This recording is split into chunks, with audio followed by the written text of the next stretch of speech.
അസ്സലാമു അലൈക്കും വറഹ്മത്തുള്ളാഹി വബറകാത്ത്. റമളാൻ മുബാറക്. ഷഹറു റമളാൻ 20 പൂർത്തിയാകാൻ പോകുന്നു. ഏകദേശം ഒരമണിക്കൂർ ബാക്കി മഗ്‌രിബ് വാങ്ക് കൊടുക്കാൻ.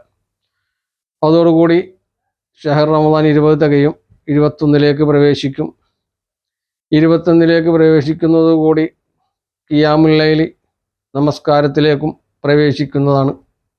തറാവീഹ് കഴിഞ്ഞ് ഏകദേശം ഒരു 2 മണിക്കൂറിന് ശേഷം ഏകദേശം 12, പല സ്ഥലങ്ങളിലും പല പള്ളികളിലും പല ടൈമാണ്. ചില പള്ളികളിൽ 12 മണി, രാത്രി 12 മണിക്ക് തുടങ്ങും. ചില പള്ളികളിൽ രാത്രി 1 മണിക്ക് തുടങ്ങും. 1 മണിക്ക് തുടങ്ങി ഏകദേശം ചില പള്ളികളിൽ സുബഹി ബാങ്കിൻ്റെ അടുത്ത് വരെ നിൽക്കും.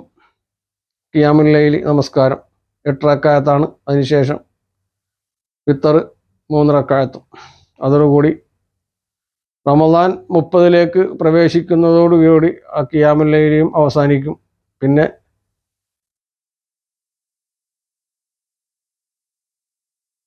പെരുന്നാൾ ദിനത്തിൻ്റെ ദിവസമായി കഴിഞ്ഞാൽ പെരുന്നാൾ നമസ്കാരത്തിലേക്കായിരിക്കും പിന്നെ പ്രവേശിക്കുക. ഇനിയുള്ള ഈ ദിവസങ്ങളിൽ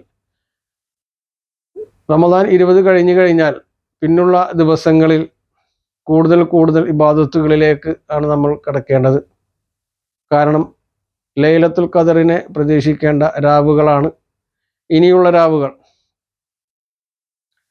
നാം ഓരോരുത്തർക്കും അറിയാം, ഒറ്റപ്പെട്ട ദിവസങ്ങളാണ് ലൈലത്തുൽ ഖദറിനെ പ്രതീക്ഷിക്കേണ്ടതെന്ന് നാം എല്ലാവർക്കും അറിയാം. എന്നിരുന്നാലും ആ ഒറ്റപ്പെട്ട ദിവസങ്ങൾ മാത്രം നോക്കി നിൽക്കാതെ നാം ഇനിയുള്ള 10 ദിവസവും അല്ലെങ്കിൽ 9 ദിവസം, നമുക്ക് പറയാൻ കഴിയില്ല എപ്പോഴാണ് ഈ മാസപ്പിറവി കാണുന്നത് വരെ നമുക്ക് ഖിയാമുൽ ലൈൽ ഉണ്ടാകും. പിന്നെ ലൈലത്തുൽ ഖദറിനെയും പ്രതീക്ഷിക്കാം. അപ്പോൾ എല്ലാവരും പള്ളിയിലേക്ക് തറാവീഹിന് ശേഷം നടക്കുന്ന ഖിയാമുൽ ലൈൽ നമസ്കാരത്തിലേക്കും അതോടൊപ്പം തന്നെ ഇഅ്തികാഫിൻ്റെ നിയ്യത്ത് വെച്ചുകൊണ്ട് പള്ളിയിൽ ഇഅ്തികാഫിരിക്കുവാനും കഴിയുന്ന ആളുകളൊക്കെ ശ്രമിക്കണം. 27 രാവിൻ്റെ പ്രത്യേകത പ്രത്യേകിച്ച് ഞാൻ പറഞ്ഞു തരേണ്ട ആവശ്യമില്ല. 27 ആണ് നമ്മൾ കൂടുതലും ലൈലത്തുൽ ഖദറിനെ പ്രതീക്ഷിക്കുന്നത്. അപ്പോൾ അതിൻ്റെ പേരിൽ 27 രാവിലെ എല്ലാവരും പള്ളിയിൽ തന്നെ ഇരുന്ന് ഇഅ്തികാഫിൻ്റെ നിയ്യത്ത് വെച്ച് പള്ളിയിൽ കൂടി ഇബാദത്തുകളിലായി ഇരിക്കുക. എല്ലാവരും പ്രത്യേകം ദുആ ചെയ്യുക. നമ്മുടെ ലോകത്ത് നടക്കുന്ന മുസ്ലിം സമുദായത്തിന് നേരെ നടക്കുന്ന അക്രമങ്ങൾ ചെറുതൊന്നുമല്ല. ഫലസ്തീൻ, ബൈത്തുൽ മുഖദ്ദസിൻ്റെ മോചനത്തിന് വേണ്ടി ഫലസ്തീൻ ജനത റമളാൻ മാസത്തിലും അവരുടെ പ്രാർത്ഥനകളും എല്ലാം അള്ളാഹുവിലേക്ക് കരങ്ങൾ നീട്ടി പ്രാർത്ഥിക്കുമ്പോഴും